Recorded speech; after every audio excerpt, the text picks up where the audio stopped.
ചെന്നിറങ്ങുമ്പോ അവിടെ യുദ്ധം നടന്നുകൊണ്ടിരിക്കുകയായിരുന്നു. യുദ്ധം എന്ന് പറഞ്ഞാൽ എന്റെ പൊന്നെ പൊരിഞ്ഞ യുദ്ധം. അമ്മ കണ്ടാ? അല്ല പിന്നെ കാണാതെ ഇടി കല്യാണം കഴിച്ച ഉടനെ ഹബീൽദാർ പോയതല്ലേ, അങ്ങനെയല്ലേ ഞാനൊരു 6 മാസം കഴിഞ്ഞിട്ട് അവിടെ കൊണ്ട് ചെല്ലുന്നത്. എന്നെ കണ്ടത് എന്റെ ദൈവമേ ഒരു ഓട്ടം. യുദ്ധം നിർത്തിയിട്ട് പിന്നെ അല്ല മറ്റേ പട്ടാളക്കാർ യുദ്ധം നടത്തിക്കൊണ്ടിരിക്കുന്നത്. എന്റെ അടുത്തോട്ട് ഒരു ഓട്ടം. എല്ലാരും അന്തം വിട്ടുപോയി. ഞാൻ അങ്ങ് നാണിച്ചെന്ന് പറഞ്ഞാൽ മതിയല്ലേ. ഞാനോട് പോ പോ എവിടെ കേക്കാ എന്നെ കണ്ടത് ഓടി വന്ന് എന്റെ മുഖത്തോട്ട് നോക്കി അന്തം വിട്ടുപോയി. പിന്നെ പോകാൻ പറ്റാ പാട് പോവൂല. അവസാനം പട്ടാളക്കാരെല്ലാരും കൂടെ ഇങ്ങോട്ട് ഓടി വന്ന് യോ ഹബീൽദാർ സാർ വരാതെ യുദ്ധം നടക്കത്തില്ല, വന്നേ പറ്റത്തുള്ളൂ സാറേ, വന്നേ പറ്റത്തുള്ളൂ. അവസാനം എല്ലാരും കൂടെ എന്റെ കാല് പിടിച്ച് എന്നിട്ട് പോവോ അമ്മ പറഞ്ഞു കേട്ടോ. പിന്നെ പറഞ്ഞു വിടാതിരിക്കാനോ എന്താണ് എന്താ പറഞ്ഞാലും നിനക്ക് കേൾക്കണം. നീ നിന്റെ കാര്യം നോക്കി പോ. നാക്കെടുക്കാതെ എവിടെ സമ്മതിക്കത്തില്ല. ഉടനെ എന്തെന്ന് പറഞ്ഞിട്ട് വന്നോളൂ. പിന്നെ ബാക്കി കാര്യം ഒന്നും അമ്മ പറഞ്ഞില്ല യുദ്ധം നടക്കൂലായിരുന്നല്ലേ? എങ്ങനാ? അല്ല ഒരുവിധം അവർ യുദ്ധം നടത്തിക്കൊണ്ടിരുന്ന ഇപ്പൊ എന്നെ കണ്ട് കാര്യം പറഞ്ഞ് ചെല്ലുമെന്നും പറഞ്ഞല്ലേ ഇരിക്കുന്നത്. അങ്ങനെ പോകത്തില്ല. എന്ത് ചെയ്യും? എന്തായാലും പോയെന്ന് പറയാം. ഇരുന്നാലൊക്കോ. എന്നിട്ട് അമ്മയും കൊണ്ടാണ് പോയ യുദ്ധത്തിന്? അല്ല ഞാൻ അങ്ങോരെ പോയില്ല, ഞാൻ ഇങ്ങോട്ട് മാറി നിന്നു. അങ്ങനെയൊന്നും പറ്റത്തില്ല. യുദ്ധത്തിനൊരു ബാർഡറുണ്ട്, അവിടെ വരെ നമുക്ക് നിൽക്കാനൊക്കെ. ഇങ്ങനെ ബാർഡറും കഴിഞ്ഞില്ല. സത്യത്തിൽ ഒരു മനോവിഷമം ഉണ്ടാവൂടി അവരുടെ പാട് കാണുമ്പോഴേ. അല്ല നീ ഹബീൽദാർക്ക് ഒരുപാട് യുദ്ധം ചെയ്യേണ്ടി വന്നില്ല. ഹബീൽദാർ അല്ലേ, മറ്റേ പട്ടാളക്കാരാണ് യുദ്ധം ചെയ്യുന്നത്. ഇത് നേതൃത്വം വഹിച്ചാൽ മതി ഇങ്ങനെ നിന്ന്. പക്ഷെ അമ്മ ഒരു പട്ടാളമാക്കി അവിടെ നിർത്തിയാൽ മതിയായിരുന്നു യുദ്ധം. വലിയ വർത്താനൊന്നും പറയാം. അല്ല അമ്മയെ കണ്ടാ പേടിച്ച് എല്ലാരും ഓടിയാ.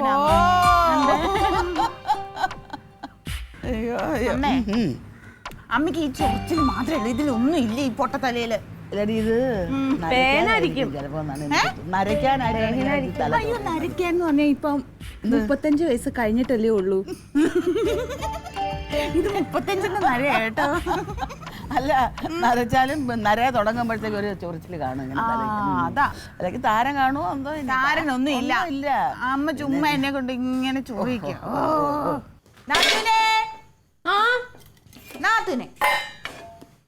എന്താടി വന്നേ പിന്നെ എനിക്കിതൊന്നും അളവിനാക്കി തരൂ. എന്താ? അതെന്റെ പുതിയ ഉടുപ്പ്. ഓ എന്റെ പൊന്നു മോളെ, എന്നും ഉടുപ്പെടുക്കലാട്ടാ നിനക്ക്? എന്നും ഉടുപ്പെടുക്കലല്ല. പിന്നെ ഇപ്പൊ ആവശ്യമില്ലാതെ എടുത്ത് എന്തിനാ? ഇത് ഞാൻ മേടിച്ചതല്ലോ. പിന്നെ ആരും മേടിച്ചേ? അമ്മ മേടിച്ചെന്നാ. അമ്മ എനിക്ക് എല്ലാ മാസവും ഓരോ ടോപ്പും ഡ്രസ്സും ഒക്കെ മേടിച്ചു തരാറുണ്ടേ. പക്ഷേ ഇത് ഭയങ്കര അമ്മ എല്ലാ മാസവും ഓരോ ഉടുപ്പ് എനിക്ക് മേടിച്ചു തരാറുണ്ടല്ലോ. ഞാൻ അറിഞ്ഞില്ലല്ലോ. എന്നിട്ട് അമ്മ എല്ലാ മാസവും പാവം എന്നെ സന്തോഷിപ്പിക്കാൻ വേണ്ടിട്ടായിരിക്കും ഓരോ ഉടുപ്പ് മേടിച്ചു തരും. അങ്ങനെ ഇത്തവണ മേടിച്ചതാണ് ഇത്. പക്ഷെ ഇത് ഇട്ട് നോക്കിയപ്പോഴേ ഭയങ്കര ലൂസ്. നല്ലതാ ഇത്. പക്ഷെ എനിക്ക് ഇവിടെയൊക്കെ ലൂസ് ഉണ്ട്. നോക്കട്ടെ കേട്ടോ. എനിക്ക് തോന്നി എന്താ അറിയാമോ, ഇതിങ്ങനെ കഴുത്ത് കയറിയിരിക്കണുണ്ട്. കഴുത്ത് കയറിയിരിക്കണ. അമ്മ ഇത് എവിടെ നിന്ന് എടുക്കണെന്നാവോ ആർക്കറിയാം. പിന്നെ അമ്മ എടുത്തോണ്ട് വന്നതല്ലേ, നമ്മള് കുറ്റം പറയാൻ പറ്റുമോ? എല്ലാ മാസം എടുക്കാറുണ്ട്. എനിക്കാണെങ്കിൽ നാണക്കേടാ. ഞാൻ എന്ത് ചെയ്തെന്നറിയോ, ഏട്ടന്റെ പോക്കറ്റിൽ നിന്ന് കുറച്ച് പൈസ അടിച്ചു മാറ്റി വെച്ചു. എന്തിന്? അമ്മയ്ക്ക് എന്തെങ്കിലും കൊടുക്കണ്ടേ. അമ്മ എല്ലാ മാസവും തരും, അങ്ങനെ എനിക്ക് പറ്റില്ല. ഞാൻ എന്നിട്ടേ ഒരു മുണ്ടും നേരിയതും അവിടെ മേടിച്ചു വെച്ചിട്ടുണ്ട്. അയ്യോ, സർപ്രൈസ് ആയിട്ട് കൊടുക്കാലോ. അമ്മയ്ക്ക് ഭയങ്കര സന്തോഷാവും. അല്ല പക്ഷെ അത് വലിയ വിലയുടെ ഒന്നല്ല, ഒരു 500 രൂപയുടെ. കുഴപ്പമുണ്ടാവും? എന്ത് കുഴപ്പം? അമ്മയ്ക്ക് വിലയുടെ അല്ലല്ലോ നമ്മൾ നോക്കണേ. കൊടുത്താ മതില്ലേ? മതി. കൊള്ളാട്ടെ, കളറ് നല്ല രസമുണ്ട്. പക്ഷെ എനിക്ക് നല്ലോണം ചേരുമല്ലേ? നല്ലതാ. അമ്മ അത് പറഞ്ഞു, ഈ കളർ എനിക്ക് നന്നായിട്ട് ചേരുന്നു. ഇത് ഇവിടുന്ന് ഇങ്ങനെ ഒന്ന് അടിക്കണം. നോക്കട്ടെ, ഒന്ന് വെച്ച് നോക്കട്ടെ കേട്ടോ.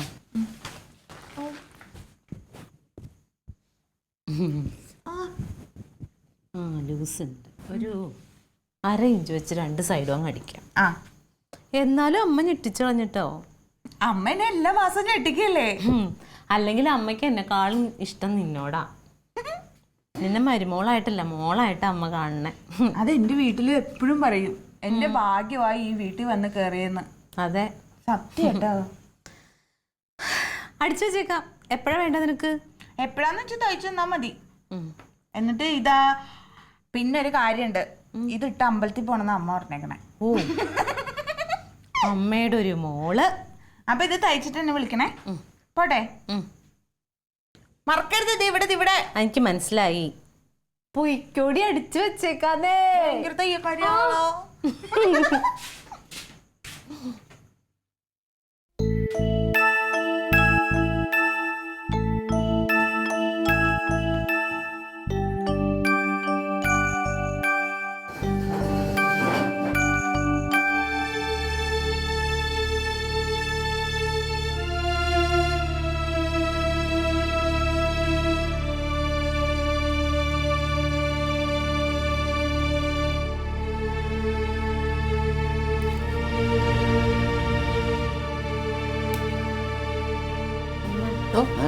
എന്തോന്ന്?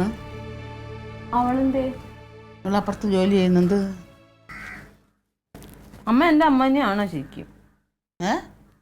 ഞാൻ അമ്മയുടെ മോളാണോന്ന്? എന്താ അതും ഇപ്പൊ സംശയമായി തുടങ്ങിയ? എന്തോന്നാടി നീ പറയുന്നത്? കാര്യം പറ. എന്തേലും പറയുമ്പോ അമ്മ എന്തിനാ എന്നോട് ഇങ്ങനെ ചാടി കടിക്കണേ? അല്ല, നിന്റെ ചോദ്യത്തിന് ഇങ്ങനെ ചാടി കടിക്കാതെ ഞാൻ എന്തോ ചെയ്യാനാണ്? നീ എന്റെ മോളാ. അമ്മയുടെ പ്രവൃത്തി ഒന്നും അങ്ങനെയല്ലല്ലോ. എന്തോന്ന് പ്രവൃത്തി? എനിക്ക് അറിയാനൊക്കെ പറ്റണ്ട് ഇപ്പൊ എല്ലാം. എന്തോന്ന്? ഒരു കളിയും ചിരി. വയസ്സുകാലത്ത് ഞാൻ കളിയും ചിരിയാ? ആരോട്? അവളോട്. അപ്പൊ ഓ ജമന്തിയോടാ? എടി, അവൾ ഈ വീട്ടിൽ നിൽക്കുന്ന പെണ്ണല്ലേ? അപ്പൊ ഞാൻ ഈ വീട്ടിൽ നിൽക്കണല്ലേ? നമുക്ക് എന്നോട് തീരെ വർത്താനം പറഞ്ഞില്ല, എന്താ കുഴപ്പം? നിന്റെ വീട്ടിലോട്ട് വരാൻ നീ എപ്പോഴും ഇവിടെ ഉണ്ട്. പിന്നെ ഞാൻ പിന്നെ എന്തിനാ അങ്ങോട്ട് വരുന്നത്? നീ വരുമ്പോഴൊക്കെ തമാശ പറയും, ചിരിക്കുന്നത്. നീയും അവളും കൂടെ എന്തോ ഒരു സ്നേഹം, എവിടെയെല്ലാം പോണ് സാധനം. ഞാനും അവള് സ്നേഹമൊക്കെ തന്നെയാ, പക്ഷെ എനിക്ക് ഇതൊന്നും അത്ര ഇഷ്ടമൊന്നുമല്ല. കുശുമ്പ്.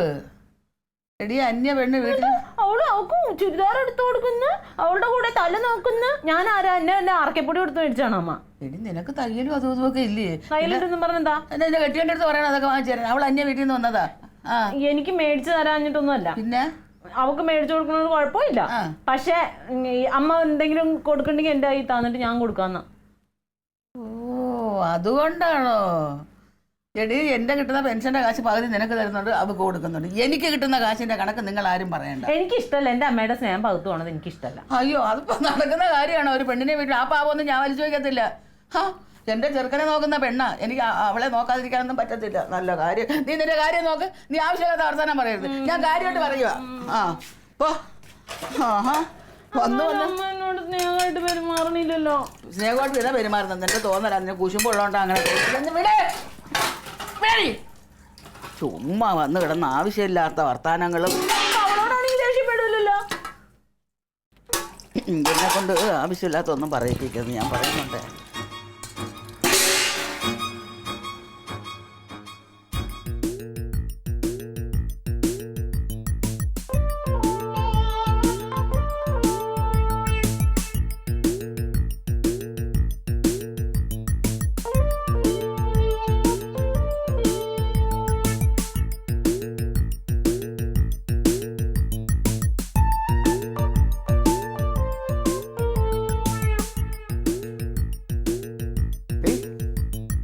തങ്കം, എന്തോ ഇരിപ്പ് ഇത്? അടുക്കളയിലെല്ലാം പകുതിയാക്കിട്ടിട്ട് ഇങ്ങനെ വന്നിരിക്കണം. എന്താ ആലോചിക്കണം? എന്താ നിന്റെ പ്രശ്നം? ഇതെന്തോ ഒന്നും വേവിക്കുന്നില്ല എന്ന്? നിന്റെ അടുത്താ ചോദിക്കണ. വാ തുറന്ന് എന്തെങ്കിലും പറയേ. അമ്മയ്ക്ക് എന്തോ മാറ്റുണ്ട്. അമ്മയ്ക്ക് എന്ത് പറ്റി? അമ്മയ്ക്ക് അതിനും എന്ത് മാറാൻ? തീരെ ഇഷ്ടല്ല നിന്നെ. 24 മണിക്കൂറും ജമന്തിയുടെ കൂടെ അവളോട് ചിരിക്കണ്, കളിക്കണ്, അവൾക്ക് ഉടുപ്പെടുത്ത് കൊടുക്കണു. ഭയങ്കര കണ്ടുപിടുത്തമായി പോയി. ഇതിപ്പോഴാണോ നീ കണ്ടുപിടിച്ചത്? ഇതൊക്കെ പണ്ടേ അങ്ങനെ തന്നെ ആണല്ലോ. നിനക്കതറിയില്ലെന്ന് വെച്ചിട്ട് ഞാൻ എന്തൊക്കെ അല്ല, ഞാൻ അറിയാൻ പോയതെന്ന് ചോദിക്കണം. നീ ഇതാണോ ഇപ്പൊ പുതിയതായിട്ട് കണ്ടുപിടിച്ച് വെച്ചേക്കണേ? അവർക്ക് പണ്ടേ നിന്നോട് ഇഷ്ടമില്ല. അവളോട് പിന്നെ ഭയങ്കര ഇഷ്ടം തന്നെ. ഇഷ്ടമുണ്ടെങ്കിൽ അവർ ഇവിടെ വന്ന് താമസിക്കത്തില്ല. ഇവിടെ എന്തുകൊണ്ട് പിന്നെ ആ പെണ്ണിന്റെ കൂടെ അവിടെ കെട്ടിപ്പിടിച്ച് അവിടെ കിടക്കുന്ന? ഇവിടെ വന്ന് വല്ലപ്പോഴും നിന്നിട്ടുണ്ടോ ഒരു 1-2 ദിവസം? എവിടെ? അമ്മയ്ക്ക് നിന്നോട് ഇഷ്ടമെന്നല്ല, ഒരു താല്പര്യവും ഇല്ല. അവർക്ക് അവരെ മോനും മോൻ്റെ ഭാര്യയും അത് തന്നെയാണ് ഇഷ്ടം. പിന്നെ നമ്മളെ തക്കളിമോളുള്ളതുകൊണ്ട് അതിനെ കാണാനൊക്കെ ഇങ്ങോട്ട് വരണത്. എന്താ ഇപ്പൊ എന്തോ തുണി എടുത്തു കൊടുത്തെന്ന് പറഞ്ഞു? എന്തോ നീ? അവക്ക് എല്ലാ മാസവും അമ്മ ഉടുപ്പെടുത്ത് കൊടുക്കാറുണ്ടെന്ന് എന്നോട് ഒന്നും പറയാറില്ല. അതങ്ങനെ തന്നെ, സ്നേഹം കൂടുതലുള്ളടുത്ത് അങ്ങനെയൊക്കെ തന്നെ ചെയ്യും. ഇതൊക്കെ ആലോചിച്ചുകൊണ്ടിരിക്കാതെ പോയി അടുക്കളയെ വല്ലതും വേവിക്കാൻ നോക്ക്. ഓ, അമ്മയ്ക്ക് സ്നേഹമെന്ന് പറഞ്ഞിട്ട് കണ്ടുപിടിക്കാൻ നിൽക്കുന്നു. അതെ, എനിക്ക് പെട്ടെന്ന് പോകണം പുറത്തോട്ട്. നീ ഒന്ന് എടുത്തു വെച്ചല്ല.